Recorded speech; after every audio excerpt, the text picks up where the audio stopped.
this year's winner of the Terry Flanagan Award, Mike Gibbons.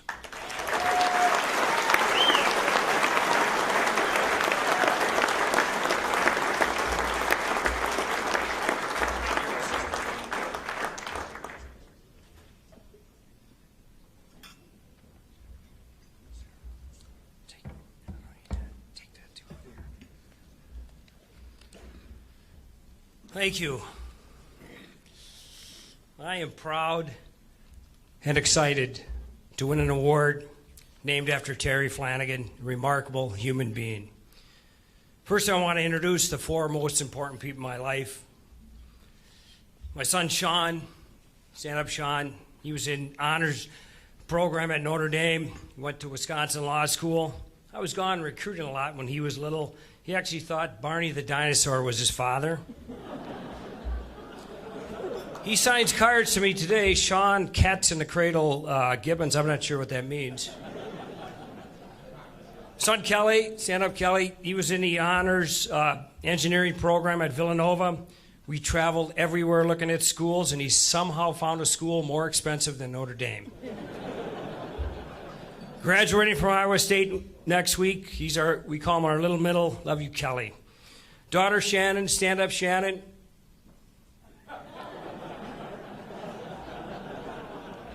As you can see, she's our cutest and obviously the brightest. She's a freshman at St. Cloud State. My beautiful wife, Nancy. Stand up, Nats.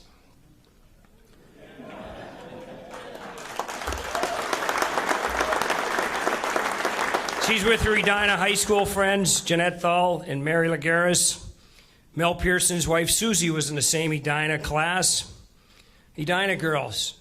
You know, Mel tells people that he moved from Flin Flon to Edina for the hockey. Thanks, Nats, for hustling. It'll sink in. They'll get it. It's a delayed joke. Thanks, Nats, for hustling me at Bemidji in 1983. You're amazingly more beautiful today than in 1983. Thanks for always being there for me and our kids. You and that purple dinosaur Barney did a great job raising our family. I love you forever. All us recruiters have our favorite recruiting story. Here's mine. I was playing junior hockey for the Austin Mavericks of the old USHL, and I must have been having a pretty good night, because after the game, a Yale recruiter grabbed me before I got to the locker room. He had a huge smile on his face, and he said, "Mike, gosh, you're just the type of player we need at Yale. Let's talk more tomorrow. Let's meet for lunch." Well, I met him outside the restaurant the next day, and he didn't seem quite as enthusiastic. He said, "Mike, I spent a lot of time with your principal this morning. Frankly, Mike, we couldn't get you in a Yale with a crowbar. Have you tried the grilled cheese here? It's very good." I'm thankful I didn't get into Yale, because I ended up at Bemidji State, which, of course, nationwide is known as the Yale of the greater Bemidji metropolitan area. It gets cold. It is. It's true. It gets cold in Bemidji. Really cold. But I don't have time to tell the story when I got locked out of the dorms late one night. It was 30 below. I survived only because I slid open a moose and slept in it. True story. Come on. Bemidji State, what a great place to go to school, play hockey. We have a brotherhood there as strong as anywhere. Men's coach Tom Serratori, women's coach Jim Scanlon, they're like brothers to me. We all got to play for the greatest coach in the history of sports, Bob Peters. Sometimes you meet someone that has such an impact, they change your life forever. Bob Peters has changed so many lives, a true legend. I got to recognize other coaches, Rick Comley at Northern Michigan. When I started, coaches were larger than life.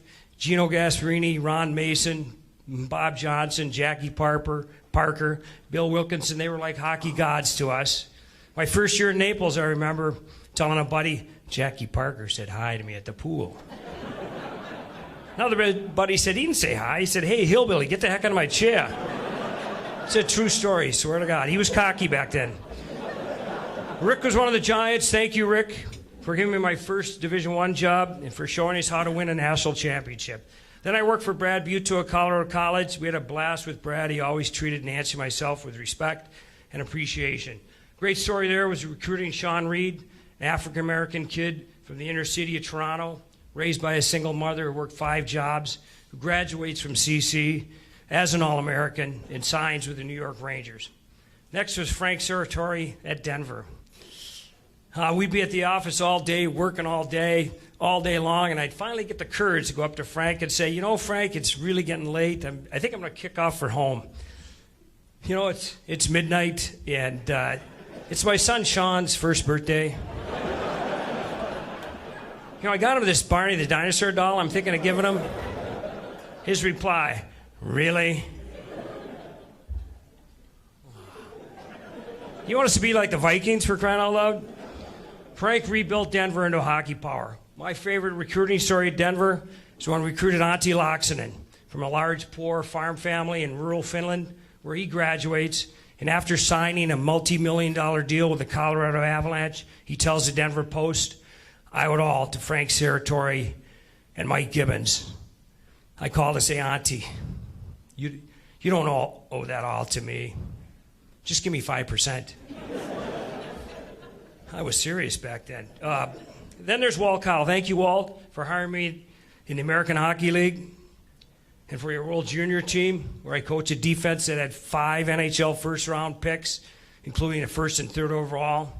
Walt is the toughest man I know. Hockey toughness translates to real life. When at 28 he gets cancer, they operate and remove 3 ribs and the cancer. After a year and a half of chemo, they find the cancer is back.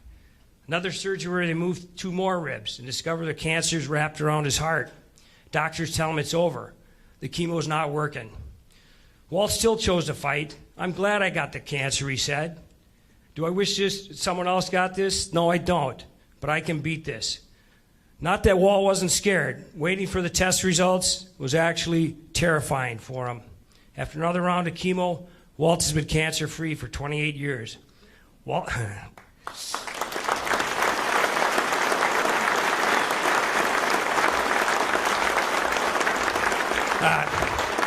Walt survived because when most quit, he never did, and by the grace of God. He's the first to call and give a cancer patient hope and support, whether it's a University of Alaska hockey player or my mother. Love you, Walt. Eastview High School. When I was deciding if I should move from the American Hockey League to take a high school job, my good friend, Hall of Fame high school coach Tom McFarland told me, Gib, compared to pro players, you would not believe the impact you would have on those young men. But he didn't tell me the impact they would have on me. Thank you, Matt Percival. What a wonderful place to work and raise a family. Lastly, my St. Cloud co-workers, support staff, Matt Chapman, Jeremiah Minkle, Brian DeMaine, Therese Todd. We call them the Brain Trust. They are the best internet recruiters and second guessers in college. Thanks to AD, Heather Weems, especially for a role in recruiting. Our great young assistant, Garrett Raboyne, emphasis on the young. In his first Coach of the Year banquet, he grabs a program and he's looking down at the Edward Jeremiah Award and he sees 1983, Mike Gibbons, and he says, is that you? And I go, yes, it is, Rabs. It is. And he goes, my God, how old are you? Worse, the next, he says, how did you win that award? Well, Rabs, it was just like in your first year when you won the WCHA. You got us to Frozen Four, and your forward won Homie Baker. We were first year's coaches. We had all the answers, and great players and a great head coach. You're talented, Rabs. Speaking of a great head coach, Bob Motzko. Tough to describe, Bob. Picture him marching into Sioux Falls, where he turns an expansion team of the New York Yankees of the USHL. At Minnesota, where he wins 2 national championships, and he turns St. Cloud into a power. Frank Serratori and I were at Denver for 4 years when he hired Bob, and just the assistant, Bob, storms into Denver, and during one of his first meetings asked, Frankie, help me out here, it's a true story, right? Bob asked, who recruited all these slugs? I'm like, that's me. Frankie wasn't much better. He goes, it was Gibby. Thanks for backing me up there, Frankie. Thanks, Bob. for being the best recruiting head coach in college hockey, for playing a style that players love to play. He's an unbelievable coach. I'm forever indebted to you. It's a privilege to coach at St. Cloud State. In closing, in 1983, I was coaching to be the next Herb Brooks. In a picture from the '83 banquet, I'm wearing a brown sport coat. I do look like a young Herb Brooks. As far as the speech I gave, I can embellish here because it was so long ago. Not many people still alive from that night. But I went with Herbie's miracle theme. It seemed to work for him. So I said, I was born to be here tonight. I'm sick and tired of hearing about those other coaches. Screw them. This is my time. I quickly realized it's not my time. It's their time. It belongs to young men who get to play the greatest game in the world at the college level. That experience will change young men's lives forever. To play a part in that humbles me more than I can describe. I'm blessed with my family and so grateful for the mentors that I spoke of that have inspired me to spend a lifetime doing what I love to do. Thank you, Joe Bruce and the American Hockey Coach Association, for this special night.